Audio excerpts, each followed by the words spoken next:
All right, so we have a very special guest here, and special guest. Why don't you introduce yourself? Tonight on Quiplash, we're going to be playing a lot of metal music and celebrating the upcoming festival of power metal and video games here in Madison, Wisconsin.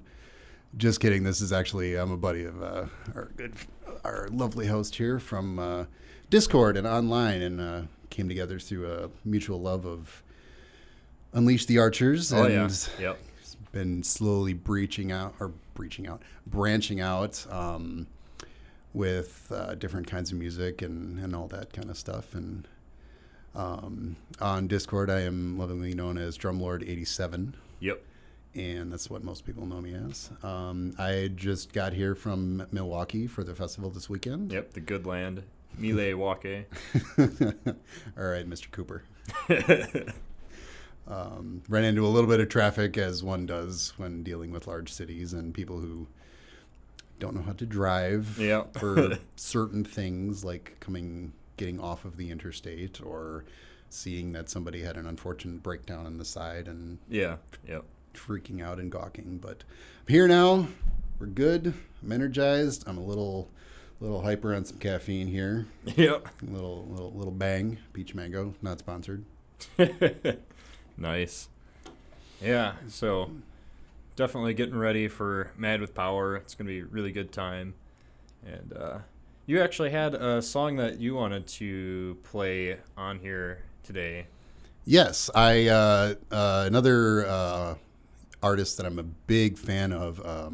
It's a singer from YouTube. Some people who are big fans of metal music in general will probably know Lauren Babic, Yep. hailing out of Toronto. And actually, I just got to see her on tour with Halocene and David Michael Frank, not just under 2 weeks ago. Oh, yeah. I got to see them live. It was an awesome show. Yeah, I remember you talking about that one. It was such a good show, and to see them live, and it's really cool because Lauren is most famous probably for doing covers, doing metal covers, Yep. and Yep. she has an incredible voice, both clean and she's got some pretty brutal screams. Yeah, yep. As well. But little lesser known, but still awesome, is her main band called Red-Handed Denial. Oh, yeah. Who just this previous spring put out their newest album, and the first single off of the album is called Father Said, and that is the song that I've brought with me. Well, figuratively speaking, everything's on YouTube and Yeah. the interwebs I have nowadays. a couple CDs here that I played earlier. love CDs. Yeah. Like, they're tangible. You can touch them. Yes, exactly. And they don't worry about Wi-Fi dying. Yep, or somebody taking it off of a streaming platform. Mm-hmm. Certain Rotten Records. Excuse me. Yeah. Spotify.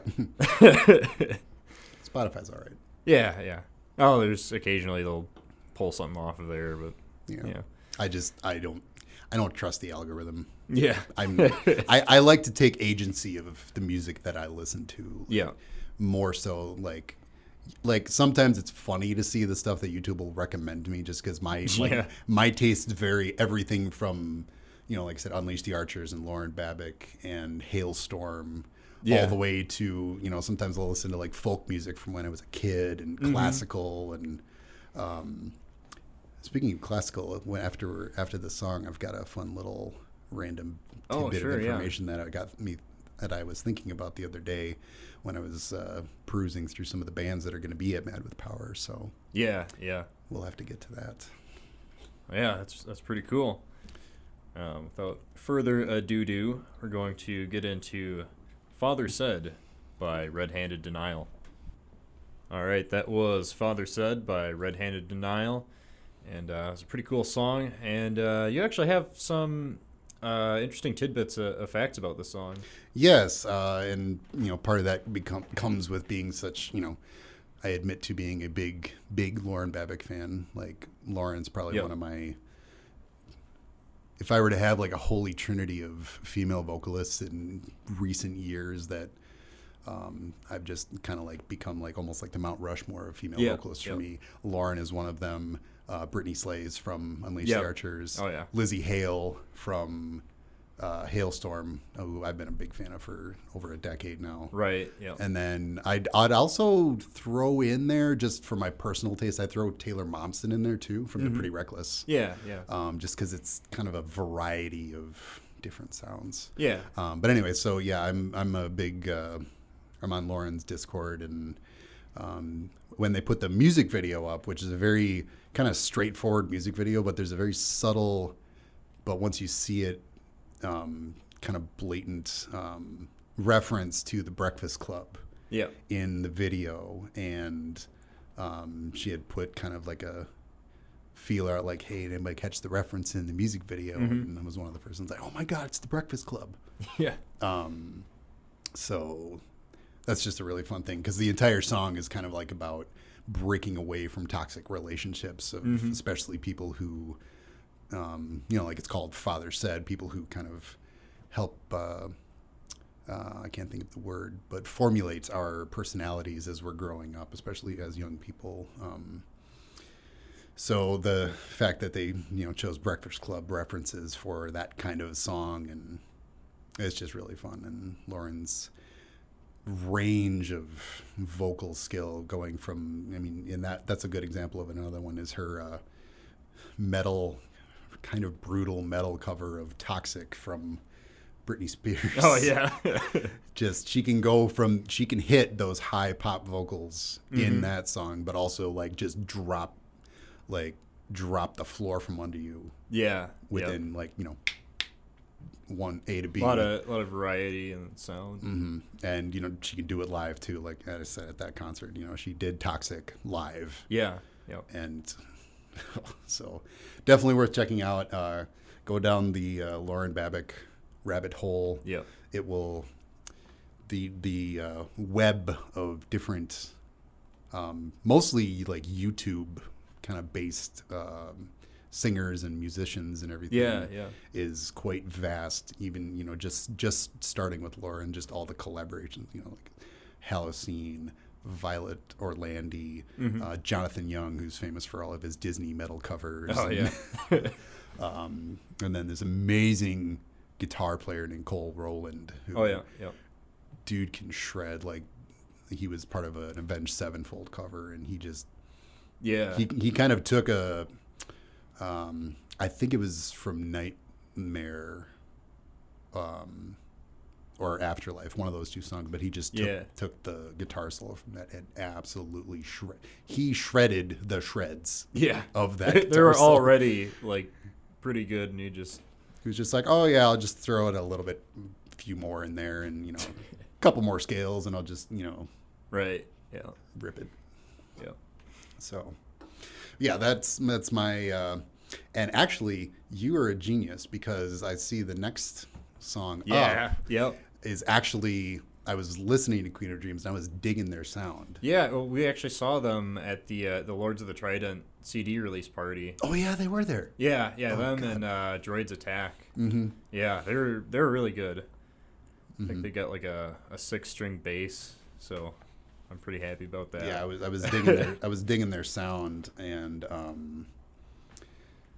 I actually took a note. There was something about them that I really liked, and I forgot what it was. But one of the interesting things that I noticed about when I was looking at their Bandcamp stuff was that there's an overture for their Nascent Realm, I think that's the overture for the album is Nascent Realm, or just the opening song. But that got me because I have a degree in music composition.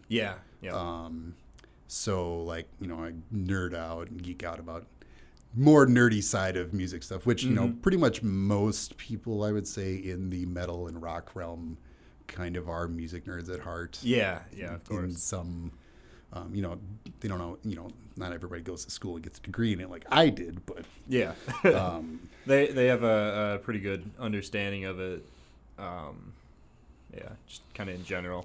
Yeah, they understand how cool it is to, modulate keys and, understanding that, there's more than just four chords in music, as unlike what, a lot of popular music would have us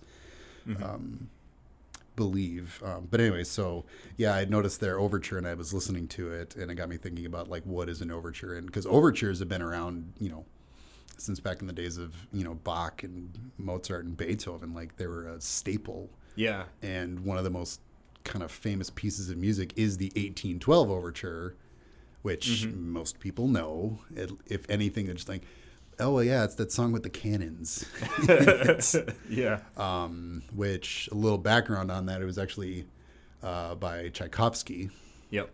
And it was written, I forget the exact history, but it was written for Russian. Oh, yeah, the Russian win against Napoleon, or holding off against Napoleon in the 1812 struggle that they were having against those. So, but Tchaikovsky actually hated this song. Really? Yes, he said he hated it. It was not a good example of what he liked to do. So that just kind of goes to show there's a whole list of, there's like infamous songs popular songs that, everybody knows that the artists a lot of times hate what they did. So even with classical composers going back to, as far as back as 1812, he hated the song that he did. Like, I got a list and I wrote down a little list here, like, Kurt Cobain famously hated Smells Like Teen Spirit. Oh, yeah. Yep.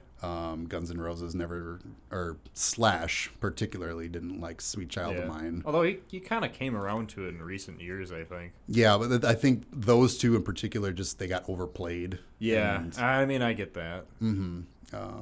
Or Pete Townsend from The Who hated Pinball Wizard. Right. What was the other one? This is the one that I really found interesting, was that the man, the legend in in the world of metal, Ronnie James Dio. Oh, yeah. Is not a fan of Rainbow in the Dark. Yeah. I think it was even just like that, the entire Holy Diver album, he wasn't really a fan of how it turned out. Yeah. But that one in particular, he said, what has he said? And I'm going to get him right here. I absolutely hated that song. I hated that song in context of what he was trying to accomplish with the Holy Diver. Diver. Holy Diver. But yeah, so that's just like an interesting little like kind of thing to think about, when you think about music, that, artists who write, they don't always like that. And that's been going on for hundreds of years, literally. That's kind of how my mind works. I'll hear a thing and then I'll connect that with something else somewhat loosely, but then it turns out to be an even stronger connection because I saw Queen of Dreams and I was listening to their Bandcamp and I saw, oh, they have an overture, and then that's how we got to Tchaikovsky. Yeah. And then full circle all the way back to Dio. Yeah. Yeah. So yeah, which song is Unwitnessed. Oh, okay. So we can get that one fired up. So here goes. All right, that was Unwitnessed by Queen of Dreams. So yeah, definitely excited to see them again. This next one's pretty cool. This band is actually it's all based off of like the Legend of Zelda games, and I'm a big fan of those. But this is Behind the Mirror by Master Sword. All right, that was Behind the Mirror by Master Sword, and yeah.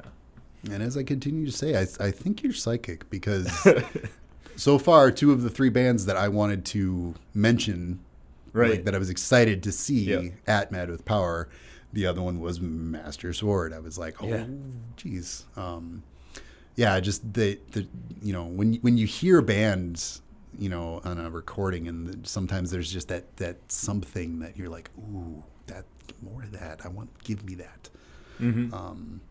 I don't know what it is, but that definitely called to me. And then once again, 3 out of 3 Well, I mean, I'll admit, you moved this one up. Yeah, there was some conversation behind the scenes. Yeah, but pay no attention to the man behind the curtain. Yeah. The one that I was interested in that I was listening to the other day was Traveler, because as soon as I heard them, my immediate thought was like, oh, somebody listens to a lot of Dio. Yep. There's that sound. There's a total Dio influence there. Yeah.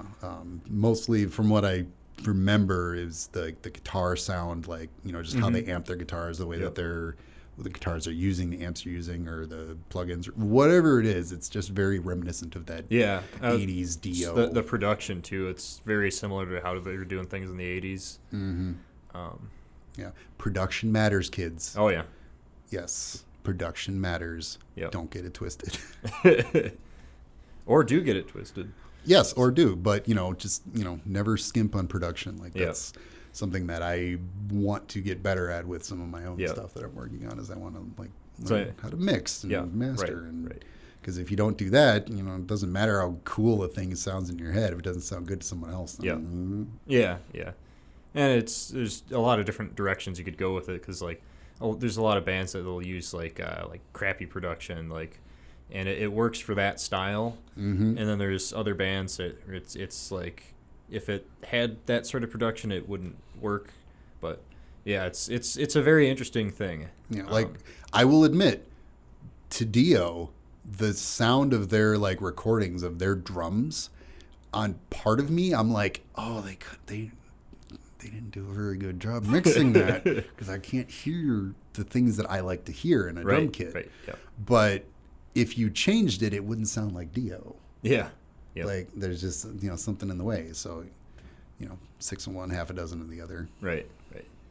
But yeah, this is going to be our last song for the night. We unfortunately don't have the time to play every band that's going to be playing at Mad with Power, but I'll be sure to play them next week. There are a fair few. There's 10 bands? Oh, something crazy like that. It's a lot. Yeah. There's a lot of bands. Yeah. I'm excited for it. Same. I'm going to have so much fun. Yeah. I might have to take Monday off of work just to recover. We'll see how Sunday goes. Let's bang over. You're going to have a really messed up neck by the end of it. Yeah, and I don't have a small head, so that'll be even more right. likely. Right. All right. Well, thank you for your time on the show. Absolutely. And here goes Starbreaker by Traveler. Rock on.